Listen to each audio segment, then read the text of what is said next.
반갑습니다. 11월 7일 금요일 아침 시황입니다. 자, 다우지수와 나스닥, S&P 500 모두 다 하락했습니다. 거의 급락세를 보였죠. 다우지수가 0.84%, 나스닥은 1.9% 많이 내렸어요. S&P 500은 마이너스 1.1% 하락 마감이 됐습니다. 유럽 증시도 일제히 다 내려가는 모습이었고요. 전반적으로 증시가 좀 짓눌리는 그런 느낌들을 좀 보여주고 있죠. 증시 더 떨어진다고? 네, 그럴 수 있겠는데요. 네, 오늘 하락한 이유는 일단 경제적인 이유도 들어가 있어요. 고용 관련한 부분인데 대규모 감원에 대한 이야기가 나왔죠. 그래서 고용시장에 한파가 불고 있다 뭐 이런 식의 느낌인데, 일단 뭐 채용하는 인력도 중요하지만 지금 있는 인력을 자른다, 이것도 중요하죠. 자, 인원을 자른다라는 것은 일단 사업이 잘 안 된다라는 것과 똑같아요. 또는 투자가 축소되었다라는 것과 똑같은 내용이죠. 그래서 이런 부분에 있어서 뭔가 부담 요소가 좀 생긴 거 아니냐, 사업 잘 안 되는 거 아니냐, 이런 식으로 얘기가 나오고 있는 상황이긴 합니다. 일단 뭐 경제지표 상황이 좋아질 것인지에 대한 부분들은 조금 애매하긴 합니다만, 이 실업률에 대한 부분이 나빠지게 되면 연준에서는 금리 인하를 할 수 있기 때문에 경기 부양책이 들어오게 될 가능성이 높아요. 그래서 뭐 그렇게 되면은 뭐 지금 당장은 조금 떨어질 수 있지만 결과적으로는 다시 경기 부양책에 대한 가능성이 생길 수 있겠죠. 다만 이제 주가가 많이 올라간 상태에서 이렇게 나오니까 단기적인 조정이나 또는 뭐 재수없으면 중기까지도 갈 수 있겠죠. 그런 조정 양상을 피하기가 좀 어려울 수도 있다, 이렇게 될 수 있는 내용이고요. AI 거품론이 다시 재개되었다, 뭐 이렇게 해서 지금 엔비디아나 이런 것들 많이 빠졌잖아요. 근데 거품론이라기보다는 일단 규제적인 측면들이 좀 있는 것 같다 판단이 됩니다. 엔비디아의 블랙웰이 이제 중국에 출시되는 부분들이 이제 또 계속 이제 수출 금지에 대한 부분들이 유지가 되는 상황이 좀 일어나게 됐었고, 또 한 가지는 이제 구제금융을 안 하겠다. 네, 이런 얘기가 나왔죠. 백악관 AI 및 암호화폐에 대한 차르라는 직책이 있대요. 네, 그 직책에 있는 이 데이비드가 구제금융 연방정부가 하지 않을 것이다. 네, 이런 얘기를 또 하면서 그 관련 직후에, 그 발언 직후에 주가가 떨어진 모습이었거든요. 그래서 거품이라기보다는 어떤 규제적인 입장들이 나타나게 되면서 시장에 찬물을 끼얹었다, 이렇게 생각하시는 게 맞겠죠. 자, 전체적으로 한번 또 뉴스를 살펴보도록 하자고요. 자, 뉴스 살펴보시면 요거가 가장 핵심입니다. 미국 증시가 떨어진 이유는 미국의 10월 감원 규모가 22년 내에 최고치를 찍었다. 감원이 있었다라는 것은 애매한 겁니다. 자, 노동시장에 대한 우려가 다시 고개를 들면서 오늘 미국장이 하락을 했다, 이렇게 되어 있습니다. 아직 조정이라고 보기는 어렵지만 AI 버블 우려는 여전히 시장에 남아있는 상태에서 12월 금리 인하 가능성은 여전히 미지수. 그런데 노동시장에 대한 부분이 우려감이 나오게 되면 금리 인하 가능성은 높아졌다라고 생각할 수는 있겠죠. 자, 지금 월가에서는 조정의 시작이라기보다는 차익 실현이라는 분석이 줄을 이뤘다라고 되어 있는 건데, 지금 셧다운 장기화로 인해서 정부의 공식 지표를 확인할 수 없다 보니 민간 고용 지표에 대한 주목도가 올라갔다. 그러니까 민간 고용 지표, 이 데이터를 발표하는 민간 회사들이 있어요. 이쪽에서 발표하는 고용 지표에 이제 관심도가 높아져 있는 상태인데, 10월 미국 기업들의 감원 조치가 약 15만 명으로 집계되면서 전년 대비 3배 이상 증가했고요. 22년 내 최고치를 보였다. 자, 문제가 있죠? 네. 자, 지금 AI의 확산, 비용 상승이 겹치면서 신규 채용이 줄고 있다라고 되어 있기도 하고요. 그 다음에 이제 로봇 시장이 들어오면은 이제 인원 감축은 더 크게 나올 수도 있습니다. 자, 근데 이제 초기 시점이기 때문에 지금은 이제 투자를 많이 진행을 해야 되는 시점인데, 지금은 AI가 확산됐다고 해가지고 일자리를 자른다거나 그러지는 않아요. 근데 이제 점차적으로 그렇게 되긴 되겠죠. 그래서 그런 거에 대한 내용들은 좀 애매하긴 할 것 같아 보이긴 합니다. 또 새로운 일자리를 빠르게 구하는 건 역시 어려워지고 있다. 이거는 확실한 것 같아요. 사람들의 일자리가 조금 바뀔 것 같다 생각이 들죠. 사실 저도 이제 제가 지금 해내는 일의 그 양을 보시면 거의 직원 한 두세 명 달라붙어야지 되는 정도의 일의 양이잖아요. 근데 이거를 AI하고 같이 협동을 해버리니까 혼자서도 일단 다 할 수 있죠. 야, 너 이거 해, 너 저거 해. 일단 컴퓨터만 있으면 돼. 컴퓨터만 여러 대 갖추고 있으면, 야, 너는 이 작업하고, 이거 넌 저 작업하고, 너는 이 작업하자, 이렇게 하면 되거든요. 뭐 많지 않아도 한두 대 가지고서도 다 할 수 있기도 하고요. 자, 그래서 이런 형태의 상황이 되다 보니까 인원이 사실은 저도 이런 정도라면은 직원을 한 2명 써야 되는데, 직원 없이 그냥 혼자 할 수 있는 거예요. 그러면 2명의 일자리가 사라진 거죠. 그러니까 이렇게 되는 겁니다. 그래서, 물론 이제 이런 형태의 모습들이, 또 다른 일자리를 창출한다거나 그렇게 산업의 어떤 구조적인 변화를 만들어내겠습니다만, 지금 당장의 내용에서는 부담 요소가 생길 수밖에 없겠죠. 그래서, 이 고용주들 입장에서는 야 그거 AI가 하게 되면 뭐 인건비 200만원 300만원 줄일 수 있는데 네 그렇게 하자 이렇게 갈 수 있다는 얘기가 되는 겁니다. 자 요런 것들도 한번 고민할 필요 있는 거죠. 이게 순 기능이냐 역기능이냐 이런 거라고 생각하시면 될 것 같은데요. 자 그 다음에 AI 쪽 관련해서는요 이 백악관 AI 차르라는 그 직책이에요. 이 차르라는 게 원래 옛날에 뭐죠? 이제 지도자? 네, 지도자라고 해야 되나요? 이게 뭐 하여튼 뭐 통치자, 지도자 뭐 이런 식인데 지금 이 차르라는 부분들을 이제 쓰는 거는 뭐냐면 정부에서 이제 어떤 특정 분야에 대한 직책을 맡길 때, 그러니까 야 너 이제 AI나 암호화폐가 자꾸 암호화폐 이쪽 부분에서 네가 대장 먹어. 그렇게 해서 주는 것이 이제 차르라는 직책이래요. 이런 공식적 직책이 있는지는 모르겠습니다. 아무튼 뭐 그쪽을 담당하는 고위 관리자라고 하네요. 데이비드 삭스입니다. 네, 데이비드 양말인가? 삭스가 아닌가? 네, 아무튼 이 데이비드 삭스가 뭐라고 했느냐? AI 산업에 대한 연방 정부의 구제 금융은 없을 것이다. 이 얘기하면서 바로 쭉 떨어집니다. 챗 GPT 제조업체 오픈 AI의 최고 재무 책임자가 사라라는 애인데요. 이 사라가 월스트리트 저널과 인터뷰를 하면서 회사가 데이터 센터용 AI 칩 대규모 투자에 대한 자금 조달을 더 쉽게 할 수 있도록 연방 정부의 투자를 환영할 것이다 라고 얘기를 했습니다. 그러니까 오픈 AI가 지금 여기저기 막 그 대규모 공급 계약이니 뭐 엄청난 투자를 약속하니 뭐 이렇게 하고 다니고 있잖아요. 투자가 어마어마하게 일어나고 있는 상황이에요. 자, 그래서 항상 의심이 되는 게 야, 오픈 AI가 정말 그 정도 돈을 조달할 수 있겠어? 물론 기술력 좋아요. 기술력 좋고 지금 막 뭐 챗 GPT나 소라 이런 것들 보시면 뭐 놀라울 정도죠. 자, 이런 거는 당연히 긍정적으로 볼 수 있긴 한데 자, 비슷비슷해지고 있기도 하고요. 또 뭐 꼭 그거 없어도 사는데? 라는 식의 이야기도 나올 수가 있습니다. 물론 그 기능이 굉장히 탐나는 부분이긴 하죠. 근데 그거 없어도 괜찮은데? 라고 하는 부분도 조금씩 생겨나고 있다는 얘기예요. 그러니까 얘네들은 지금 기술적 발전을 통해서 이제 기업체를 노리거나 앞으로 더 발전해 나가는 그런 형태가 나오려면 무조건적인 어떤 대규모 투자를 이끌어내고 그것을 통해서 더 많은 기술 발전이 일어나야지 되죠.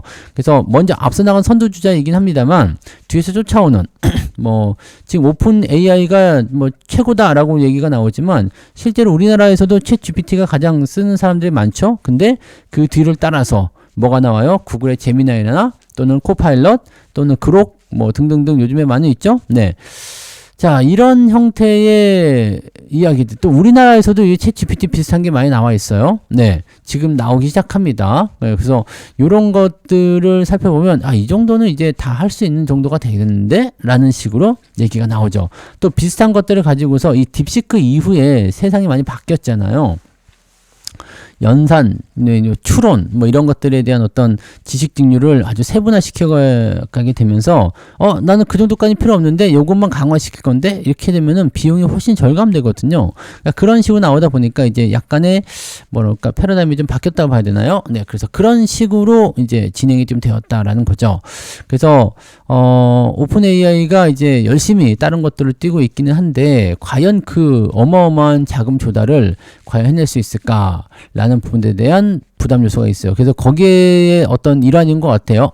연방 정부가 우리한테 투자해줘라, 우리가 잘해줄게, 뭐 이런 식으로 얘기하고 있는 건데 거기다 대고서 이제 저 인공지능 암호화폐 차르라는 저 데이비드 삭스가 연방정부의 구제금융은 없을 거예요 라고 딱 못을 박아버리죠. 자, 그렇게 되니까 뭐야 자금 조달이 별로라고? 그럼 어떻게 하는 거지?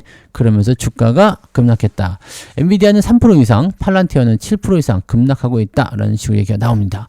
자, 이게 이제 어떻게 보면 핵심의 어떤 요소다라고 볼 수 있는 요소 내용이 좀 되는 거죠. 그래서 AI 거품이 다시 우려되었다, 다시 나왔다라는 식으로 얘기가 나왔는데 실제로 이제 증시가 떨어진 이유는 AI 거품 우려감은 아니죠. 네, 요건 아니고 이 대규모 감원 때문이다라고 보시는 게 맞습니다. 그래서 뭐 AI 우려에 대한 내용들은 그렇게까지 네, 지금 상황에서 나올 건 아니죠. 왜냐면 이 AI 우려에 대해서도 이 얘기가 있어요. 젠슨왕이 중국이 결국에는 미국을 앞서게 될 것이다. AI 쪽에서 이런 식으로 폭탄 발언해 버립니다. 왜 그러냐 그랬더니 미국에서 지금 중국 쪽에 최첨단 칩을 못 팔게 하고 있다. 자, 최첨단 칩을 못 팔게 하고 있다는 것이 왜 그런 얘기가 되느냐 그랬더니 중국의 의존도를 줄이고 자립도를 높여주는 상황이 되었다. 즉 미국의 이런 첨단 기술력을 중국이 계속 사가게끔 만들어야지 되는데 뭐 언뜻 보면은 이제 자기가 돈 벌려고 하는 걸 수도 있어요. 근데 이야기가 나쁜 얘기는 좀 아주 동떨어진 이야기는 아니더라고요. 그래서 들어보면 그런 얘기가 나옵니다. 중국이 첨단 칩을 사서 그냥 뚝딱뚝딱 만들어서 하면 이것을 참 쉽다 생각해서 이 첨단 기술에 대한 의존도를 미국에게 확 높여서 그렇게 살 수가 있는데 얘네들한테 지금 이렇게 강제적으로 물건을 안 팔고 걔네들 억누르려고 하니까 뭐야 그럼 우리가 만들지 뭐 이런 식으로 나온다 라는 식으로 되는 거죠. 어떻게든 하려고 한다. 그러니까 예전에 그 딥시크 나오는 것처럼 지금 엄청 발전했죠. 중국 AI 보시면 아시겠지만 AI 시장이 엄청 발전했고 반도체도 엄청나게 빠르게 올라오고 있어요. 그래서 물론 이제 걔네들이 기술력을 훔치는 것도 있었고 뭐 등등 여러 가지 있지만 지들도 노력한 게 있다는 얘기죠. 그래서 AI 쪽에 의한 이런 반도체 또는 첨단 칩 이런 것들이 빠르게 올라오기 시작해버리면 사실 그때부터는 손 쓸 수가 없다라는 얘기가 되는 거죠. 뭐 비슷한 형태, 비슷한 성능의 뭐 그런 칩을 만들어내버린다. 이렇게 돼버리면, 물론 아직까지는 안 되겠죠? 네. 근데, 그렇게 돼버릴 수도 있다. 그래서 얘네들이 이렇게 빠르게 쫓아오는 빌미를 만들어준 것이다. 라고 얘기를 하게 되는 겁니다. 뭐 이것도 어떻게 보면 맞는 얘기이긴 합니다. 맞는 얘기이긴 하고, 또, 아니, 그럼 신제품 다 주면, 당연히 미국이 지는 거 아니냐라고 하겠지만, 신제품을 주자는 얘기가 아니죠. 블랙웰이다 그러면은 성능을 낮춘 블랙웰 이런 것들을 주는 거죠. 그러니까 근소한 차이로 계속 네 이렇게 미국이 앞서가고 중국이 뒤따라가고 이런 형태를 계속 유지하게 되면 중국이 뭐가 돼요? 이 사람이 그 동물원의 사자라든지 이런 애들 보면은 먹이를 주잖아요. 때마다 먹이를 주니까 그거 먹고 그냥 노는 거야. 사냥을 할 필요가 없죠. 그럼 어떻게 돼요? 야생에 나갔을 때 죽어요. 주는 거를 먹다 보면 죽어. 스스로 개척하거나 스스로 막 하는 사람들은 어떤 고난이나 역경이 와도 살아남거든요. 근데 그게 아니라 뭐 그냥 온실 속에 화초처럼 자라면 밖에 놓으면 다 죽어버리잖아요. 그 똑같은 얘기거든요. 그래서 걔네처럼 만들어야 된다. 중국을 길들여야 된다. 이것이 이제 젠슨왕의 그런 이야기고 지금 미국 입장에서는 계속 쪼우자, 네, 그 강경책을 계속 나가자라고 얘기하고 있으니까 이 시점에서 지금 보면은 이제 AI 관련한 종목군들이 이제 급락을 하는 그런 형태로 진행이 됐던 거죠. 그러니까 여러 가지가 좀 복합적으로 나왔다고 보시면 되겠습니다. 근데 그동안 또 주가가 많이 올랐기 때문이다라는 것도 맞는 얘기예요. 주가가 너무 올라갔기 때문에 아마 여기에서 이제 차익 실현 매도가 한번 독하게 나오지 않겠냐라는 식으로 생각을 해볼 수 있는 그런 내용이 아닐까 보여지긴 합니다. 네.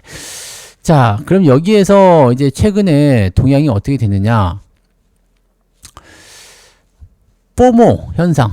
지금 이제 그 B2를 통해서 들어오시는 분들이 굉장히 많다고 하는데 대부분이 5060 세대라고 합니다. 5060, 50대 이상 세대라고 하는데 B2 10명 중에 6명이 이 5060 세대라고 합니다. 그러니까 한 60% 정도가 이제 빚내서 투자를 한다.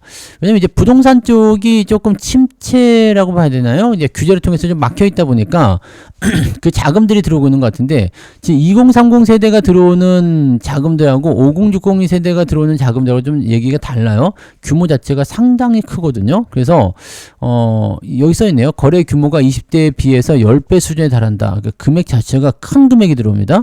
그럼 시장 자체가 이제 이렇게 뭐 B2가 늘어난다라고 하지만 성장 속도가 굉장히 빠를 수가 있죠. 문제는 시장이 한번 붕괴가 되면 이거 네 엄청난 부메랑 됩니다. 왜냐면 5060 같은 경우는 근간이거든요. 기둥이라고 봐야 돼요. 가장 돈을 많이 버는 세대가 40대 중반부터 50대 초중반이잖아요. 그 시대 때 돈을 가장 많이 번다고 합니다.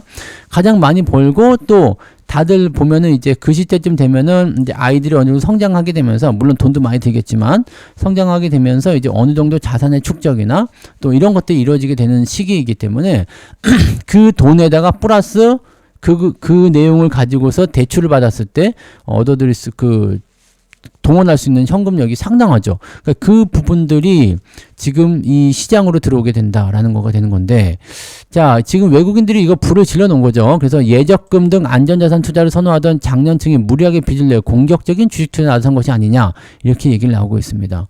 이 금액 자체가 지금 어마어마하게 커졌다는 얘기죠. 이 비투 규모가 한 25조? 네, 지금 그렇게 돼 있죠. 상당합니다. 주식 투자를 위해서 빚을 내는 규모도 50대와 60대 이상이 가장 많은 것으로 조사되었다. 비슷비슷한 네, 그런 내용이 좀 나오는데 조금 네, 부담스럽다. 그죠? 네, 그리고 증권사 지점 방문 고객이 많지 않았는데 근래 들어서 60대, 70대 고객도 많아졌다.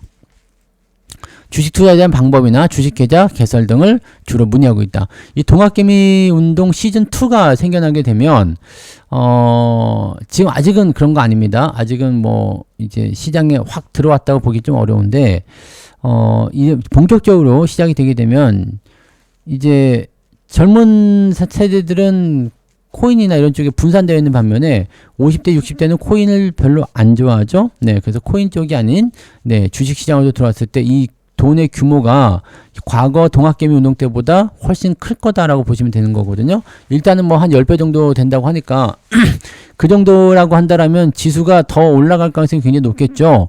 자, 주가 떨어질 때 자금력이 얼마나 동원되는지 그걸 봐야 되는데, 자, 5, 60대 정도면 주식을 처음 하시는 분도 있겠지만 그렇지 않은 분들도 있겠죠. 산전수전을 다 겪었거나 뭐 또 그런 분들 분명히 있을 수 있어요. 자, 그래서 자금력도 많은데 나는 어느 정도 주식도 해봤어, 이런 느낌들, 약간의 자신감, 네, 그러면은 확 치고 들어갈 수 있어요. 그러니까 이게 이제 사람의 심리적인 부분들인데, 주가 올라가니까 계속 사자, 떨어질 땐 더 사야 한다. 일단은 배운 사람들 많잖아요. 그러니까 이제 주식에 대해서 전혀 모르고 했었던 때는 이제 2007년도 리먼 사태 때 정도고, 지금은 이제 많이들 배웠죠. 네, 코로나 때도 배우고 뭐 등등등등 해가지고 이제 기회다라는 것을 대충 알고 있는 상태가 되니까 주가 떨어질 때마다 더 사자, 가는 주식은 더 갖고 가자, 이런 식으로 가는 거. 일단 뭐 빚내서 투자하는 게 나쁜 건 아닙니다. 나쁜 건 아닌데 과하게 하면 안 되는 거죠. 여기에서 어제 나온 얘기가 있었네요. 그거 네, 당국이 비투를 레버리지의 일종이다. 어제 무방에서 나온 얘기가 이거죠. 네, 레버리지의 일종이다. 맞는 얘기죠. 그죠? 비투는 레버리지의 일종입니다. 그래서 레버리지의 일종, 이 레버리지가 뭐냐라는 것은, 네, 내가 가진 자산에다가 플러스 알파로 얹어가지고, 네, 뭐랄까, 시소대 역할인 거죠. 그러니까 내가 100만 원이 아니라 원래 원금 100만 원이지만 빚내서 200만 원 투자하게 되면 훨씬 더 뭐랄까, 적은 상승률도 상승으로 좀 많은 돈을 벌 수 있는 거, 그렇게 되는 건데, 긍정적인 평가를 하기는 좀 애매하죠. 네, 좀 애매하긴 합니다. 근데 이 적당한 레버리지 같은 경우는 나쁘지 않아요. 그래서 빚내서 투자하는 게 이게 좋은 건 아니죠. 좋은 건 아니에요. 근데 여유 자금이 있는 상태에서 또는 무리하지 않는 투자에서 한다면 충분히 자산을 더 늘릴 수 있는 요소는 됩니다. 근데 이 이야기를 듣고서 너도 나도 다 비투를 해버린다, 이렇게 되면 골 때리는 거죠. 그 다음에 돈이 없는 상태에서 비투를 한다, 이건 안 되는 거예요. 그러면은 금방 쫓기거든요. 그러니까 고점에서 물려가지고 돈이 없는데 비투해가지고 물타기 했다, 또 내려가면 어떻게 돼요? 그거까지 터틀리죠. 원금 금방 사라집니다. 그래서 이런 거 조심하셔야 돼요.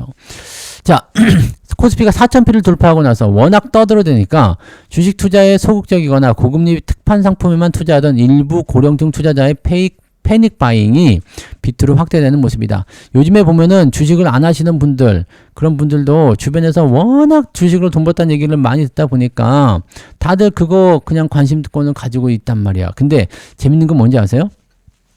관심들 많이 가지고 주식 투자 해야 되겠다, 그 다음에 계좌에다가 돈을 넣어놨어. 예수금에다가 돈을 넣어놨는데 매수를 쉽게 들어가지 못합니다. 네, 아직 경계해요. 하이닉스 같은 경우도 개인들 매수 많이 들어갔다고 하지만 그런 쪽의 얘기를 들어보면 너무 뭐 올라서 못 살 것 같아 이런 얘기 하거든요. 삼성전자 그건 이제 사는 거 아니야, 팔아야 돼 이런 얘기 아직 들려요. 물론 사시는 분들도 있습니다만 공격적으로 들어오지 않는 상황이라고 보시면 되거든요. 이거는 상투가 아닙니다. 여러분들 이걸 알아야 돼요. 자, 이제 조정을 받잖아요. 그러면 거봐, 조정 나온다고 했지. 근데 그러다 다시 올라가잖아요. 그러다 전고점 넘어가잖아요. 그러면 그때부터 미친 상승이 나오게 될 수도 있어요. 왜냐면 이래도 안 따라붙냐? 뭐 아니면 이제 뭐 이 빚내서 투자한 사람들이 이게 기회다. 이번엔 진짜다. 이렇게 해가지고 2차 랠리가 원래 더 강하게 나오는 경우가 많습니다. 그래서 조정이 얼마나 나올지 모르겠어요. 일단 만기도 있고 지금 미국 정도 약간 차익 매도니 어떤 얘기에서 얘기가 시끄럽게 많기 때문에 당분간은 조정이 좀 나올 수도 있거든요. 밑으로 파고 들어가는 조정도 나타날 수도 있고 횡보하는 조정이 나타날 수도 있고 아래로 떨어졌다가 올렸다 하는 변동성이 나타날 수도 있습니다. 그래서 약간의 조정 구간은 좀 지나가야 될 것 같기는 한데 이 조정 이후에 나타나는 상승은 분명히 전고점을 넘어가는 형태, 지금 찍었었던 신고가를 넘어가는 형태가 한 번 더 나오지 않겠느냐라는 생각이 좀 드는 거죠. 그래서 변동성이 큰 종목들은 변동성이 큰 대로, 변동성이 작은 종목들은 변동성이 작은 대로 그렇게 움직이게 될 것이다. 네, 그래서 뭐 아직은 상투라고 생각하시기에는 조금 아니지 않나라는 생각이 좀 있습니다. 자, 증권사는 뭐라고 했느냐? 코스피 7,500포인트 간다고 합니다. 40년 만에 강세장이 왔다. 뭐 이런 얘기를 하고 있는 거고요. 재밌는 거는 이제 주가 상승이 더 많이 진행될 건데 왜 그러냐면 내년도 코스피의 영업이익이 반도체와 전력 쪽에서 견인을 하게 될 것이고 엄청나게 증가하면서 역대 최대치 실적이 예상된다. 일단 삼성전자 혼자서 80조를 넘게 만들어 버리겠다라고 한다면 대박이 터지는 겁니다. 기업들의 실적이 좋으면 주가가 거기에 맞춰서 올라가는 경우가 있습니다. 여기서 한 가지 생각할 것은 무엇이죠? 여기서 생각해야 되는 것은 기업들의 실적을 주가가 미리 반영을 시켰느냐라는 겁니다. 자, 이 기업들의 실적은 꾸준하게 계속 증가를 한다거나 이렇게 나오더라도 이게 성장률 측면에서는 계속 증가할 수가 없어요. 100% 증가했다? 그 다음에는 그보다 줄어든다? 계속 이렇게 나와야 되거든요. 그거에 하면은 이 복리 때문에 도저히 답이 나올 수가 없습니다. 그래서 이런 식으로 생각하게 되면 결과적으로는 어느 정도 시점에서는 멈추는 단계가 일어나게 되는데 그게 뭐 한 2, 3년 후에 그런 어떤 실적 가치를 가져다가 이미 주가에 반영시켰다? 그러면 당장 조정이 나올 수 있는 겁니다. 그래서 그런 형태를 생각하셔야지 돼요. 근데 삼성전자는 그런 실적에 대한 기대치가 주가에 하나도 반영 안 됐어요. 하이닉스는 반영이 많이 됐지만 삼성전자는 반영이 안 됐거든요. 그래서 이 주가에 반영이 먼저 된 하이닉스 쪽을 좀 더 좋아하는 그런 선호 현상이 좀 있긴 있죠. 물론 이제 반도체 쪽이기 때문에 삼성이고 하이닉스고 둘 다 상승세를 좀 보이게 될 텐데 이제는 더 많이 반영된 것, 덜 반영된 것 이런 차이가 좀 생겨나지 않을까라고 생각은 하고 있습니다. 뭐 이런 것들은 시간이 지나면 다 알게 되시겠죠? 그래서 지금 당장 뭐 걱정하실 필요는 없겠고요. 그 다음에 자본이 많은 것들은 이제 미국과 협력 경과에 있는 것들. 뭐 조선이라든지 원전, 핵잠수함 이것도 말 많아요. 뭐 한다고 했는데 이게 그러니까 뭔가 결정이 되었다고 하더라도 이게 확정이 돼서 뭔가 뚝딱뚝딱 진행이 되면 좋은데 그냥 말만으로 하게 돼서 기대감이 올라가면은 이것도 뭐야 언제 하는 거야? 뭐 이렇게 나오는 경우들이 좀 있더라고요. 그래서 아무튼 장이 고점권에서 더 올라가지 못하고 약간 주춤해야 되고 차익 매도가 좀 나와야 되는 그런 상황이 놓여 있다 보니까 오늘 아침에도 좀 들썩들썩 할 것 같죠? 그래서 그런 형태가 나오게 된다면은 약간의 조정은 필수적으로 따라오게 된다라는 거죠. 이렇게 되면 어떻게 된다고 했어요? 개별주 장세. 즉 지수를 누르는 형태로 대형주를 계속 누르게 되고요. 지수가 재미없어지죠. 조금 떨어진다거나 조금 이제 약보합 상태로 계속 진행되는 거고 그다음에 개별적인 재료가 있는 자기들만의 세계가 있는 그런 종목들. 그래서 종목 장세가 나오는 것이다라고 보시면 되죠. 이거 다음 주까지는 어쩔 수 없어요. 만기일도 끼어 있기 때문에 계속 누르려고 하는 의도적인 요소들이 나오게 될 겁니다. 그 부분들을 꼭 참고하시고 보통은 이제 11월 중후반 지나면서부터 많이 좋아졌던 것 같아요. 연말 랠리, 그 다음에 연초 랠리까지 해서 쭉 당기는 모습이기 때문에 이번에 뭐 한 1, 2주 정도 조정을 좀 받는다 생각하고 마음 편안하게 가세요. 그동안 많이 먹어놓은 거 조금 반납한다. 늘 그 마음이 있어야 돼요. 많이 먹은 거 다 내 거다라고 하면 안 되고요. 어느 정도 먹었으면 그 전에 우리도 밥 먹고 뭐 해요? 응가하잖아요. 그거랑 똑같은 겁니다. 그거 뭐 전부 다 내 영양소로 만들 거 해가지고 다 끌어안고 있으면 네, 배가 터져 죽겠죠. 그래서 영양소 흡수하고 에너지원으로 좀 쓰고 남은 거는 이제 응가로 배출하면 되는 거 아니겠습니까? 오늘 아침도 쾌변하시기 바랍니다. 네. 자, 그래서 약간씩의 그런 어떤 변동성 있다라는 거 꼭 참고하고 가시면 되겠습니다. 자, 오늘 여기까지 할게요. 자, 그래서 오늘은 이제 주말이니까 아침에 좀 출렁거리면 오후에 받아서 올리는 형태로 가게 될 겁니다. 시장은 크게 변하지 않으니까 너무 걱정하지 마시고 오히려 많이 떨어지면 매수 기회가 될 수도 있어요. 그러니까 그런 식으로 보시고요. 매매는 좀 침착하게 느긋하게 가시고 고점인 종목 따라가지 마시고요. 아시겠죠? 자, 그러면 저는 장중시장 때 오겠습니다. 고맙습니다.